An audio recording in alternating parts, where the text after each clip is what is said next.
Hello, my name is Melita. Welcome to my ESL channel.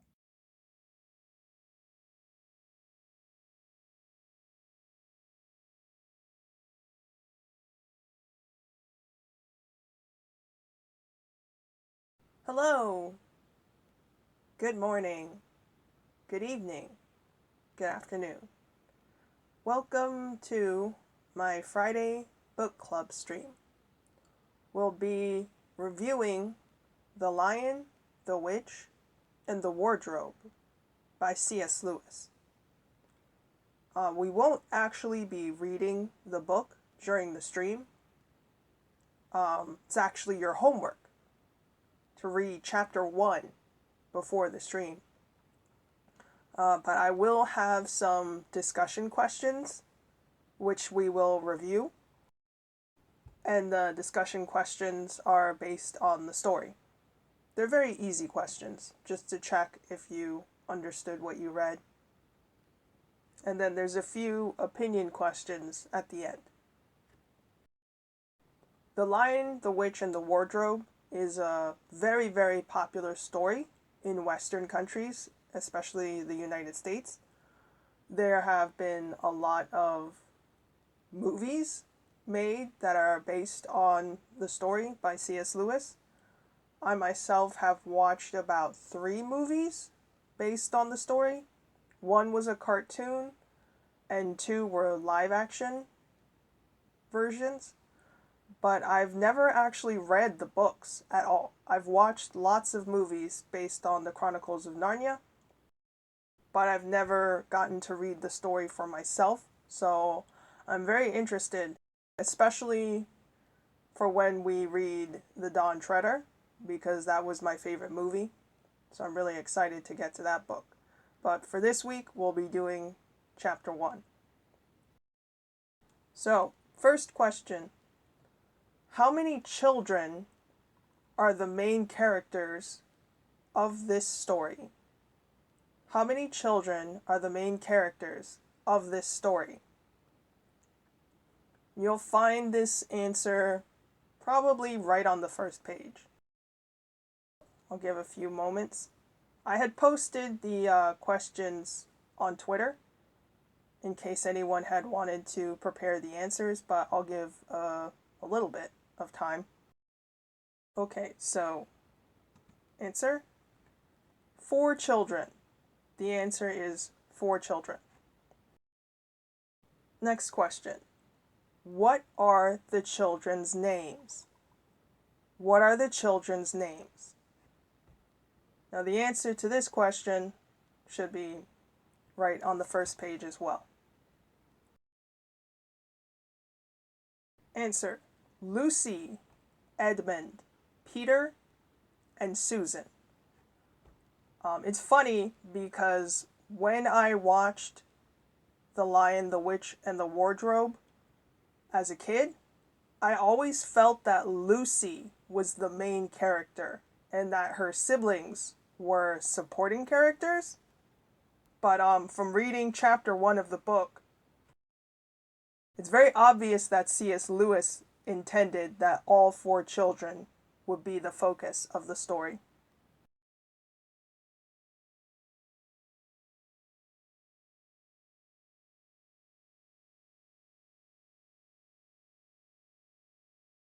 So next question. Oh, I just gave the answer. Oh, I'm terrible at this. Which child is the youngest?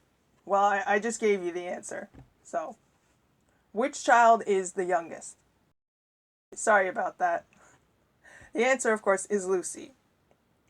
So, the order of the children, in terms of age, I didn't actually notice C.S. Lewis mention this in chapter 1, but I might not have been looking too closely.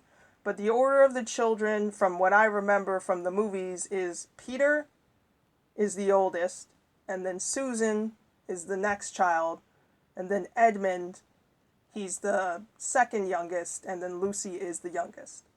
So C.S. Lewis did mention that Lucy is the youngest, and then Edmund is the next youngest in chapter 1, but I didn't notice where he mentioned the ages of Peter and Susan, but He might have done that and I just didn't notice.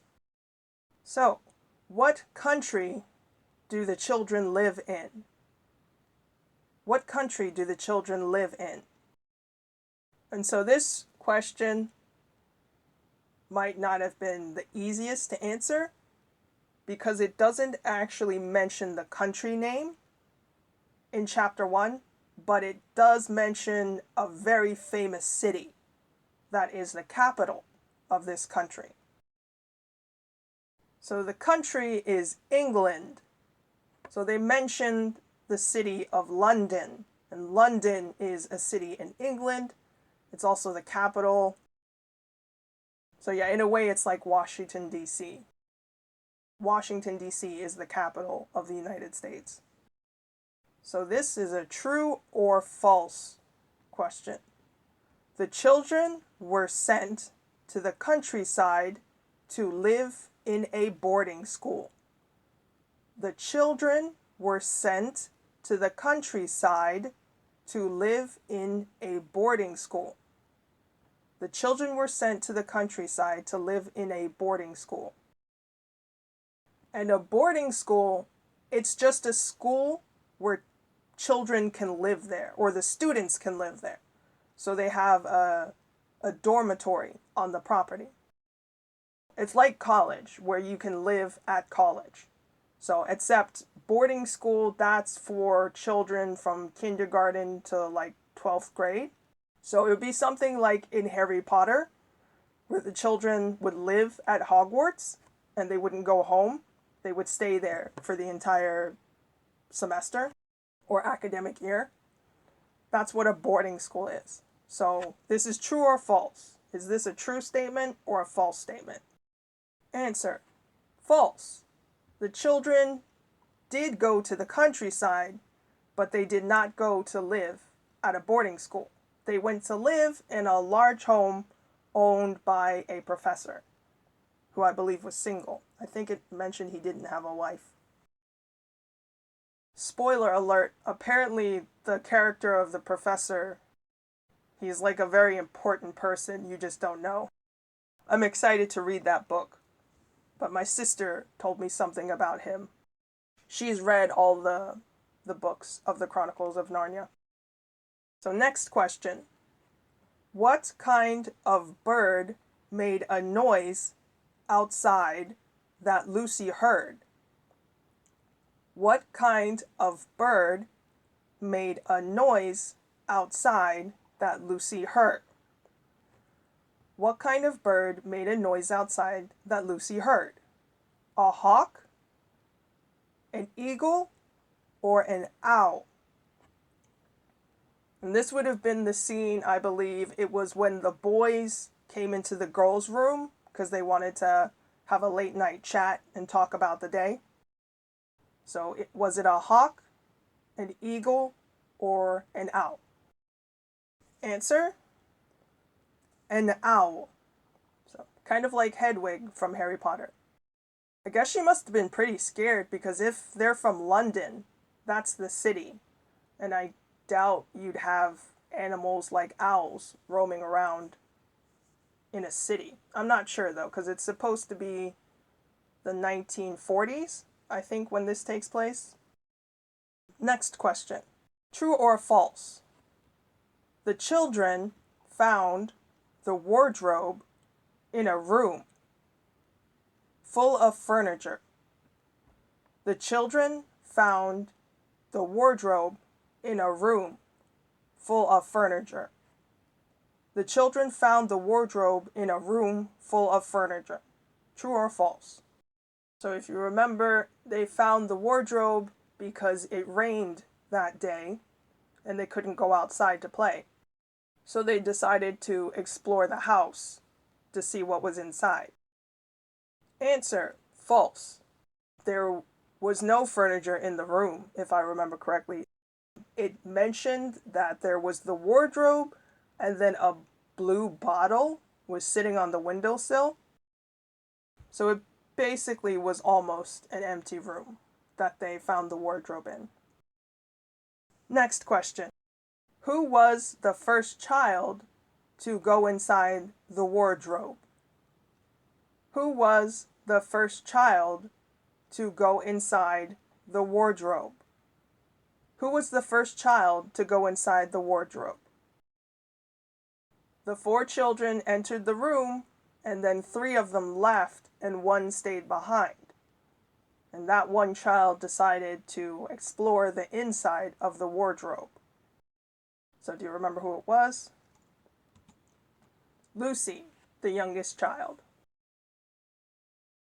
These next questions will just be opinion questions for you. So, first question, would you enjoy living in a big house in the countryside? Would you enjoy living in a big house in the countryside? Would you enjoy living in a big house in the countryside? For me, yes and no. I would enjoy living in the countryside, but I would hate living in a big house.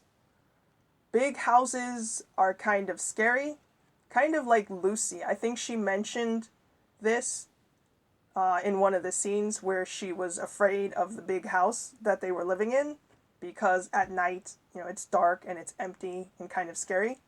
That's how I would feel too. Even during the daytime, big houses that are completely empty, they can still be kind of spooky. I mean, if it was a big house that was full of people and it didn't feel lonely, then yeah, I wouldn't mind, but yeah. So it's kind of yes and no. Next question. When you were a child, did you ever spend a long time away from your parents or family?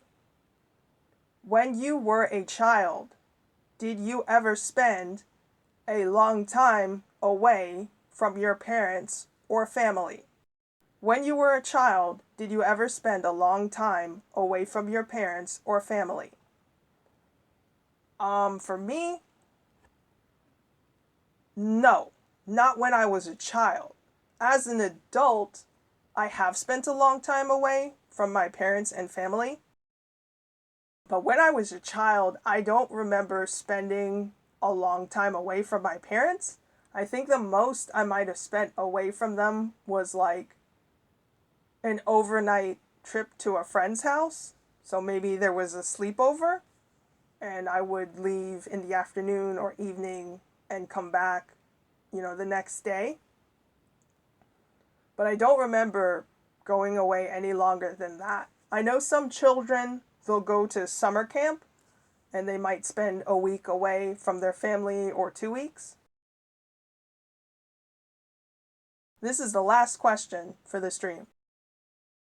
When you couldn't play outside as a child, what kind of things would you do to have fun inside your home? When you couldn't play outside as a child, what kind of things would you do to have fun inside your home? When you couldn't play outside as a child, what kind of things would you do to have fun inside your home? Well, for me, we would play games very similar to what the children played in this book. I believe they were playing hide and seek. Oh, well, I actually don't think that was in chapter 1, but in a later chapter, they do play a game called hide and seek. That's something I would play a lot as a child. And then we have lots of board games here in America that are popular with children. You have Monopoly. Is it Chutes and Ladders? I think is a game. Uno. We would play Uno a lot. Chess and checkers. We would play that. So yeah, that's the kind of stuff we would do if we were playing inside. That is the end of the stream. That's all the questions I had for today. And tomorrow we will have the Eikaiwa stream, it's just a regular conversation stream. If you'd like to join for that, feel free to. So that's all for now. Thanks for coming to the stream. See you next time. またね.